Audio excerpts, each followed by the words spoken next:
Il est important de savoir interpréter le relief, et pour représenter le relief sur une carte, il n'y a pas beaucoup de solutions. Enfin, il y en a trois, dont une et deux même qui ont été gardées sur les cartes modernes, notamment les cartes topographiques. Donc des courbes de niveau qui indiquent des altitudes qui sont toujours les mêmes en fait sur la carte. Et donc on se retrouve avec un système qui correspond à des escaliers et qui indique les endroits qui sont de même altitude sur une carte. Donc si ces courbes sont éloignées les unes des autres, on se retrouve avec une pente qui est faible, et si elles sont rapprochées, on se retrouve avec une pente qui est très très forte.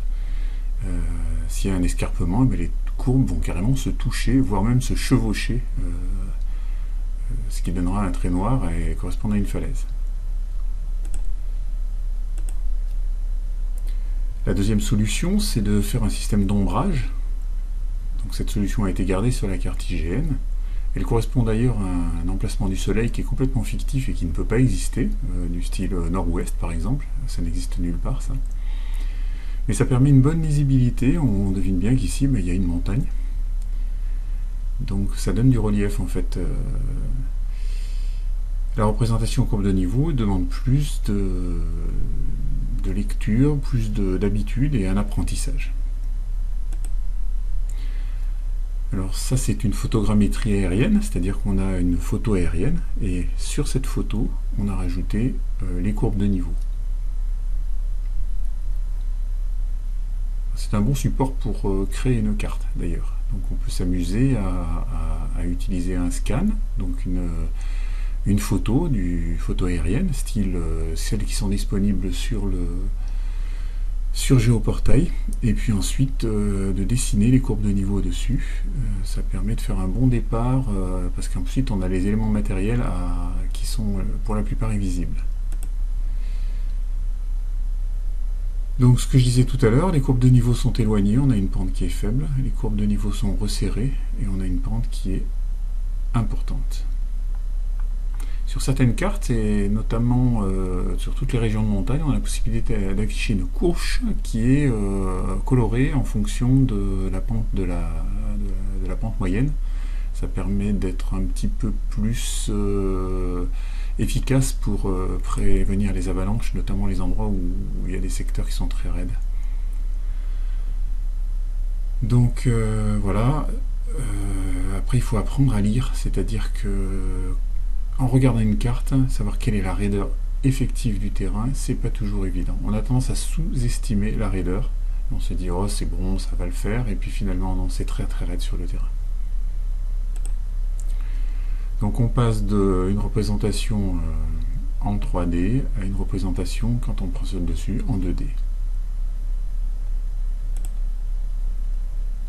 On peut découper donc ça en galettes.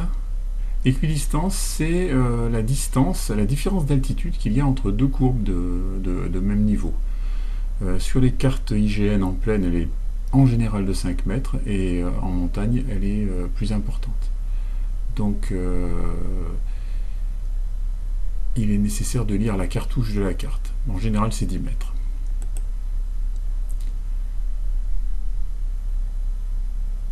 Donc avec un petit peu d'habitude, on arrive à identifier les points d'inflexion.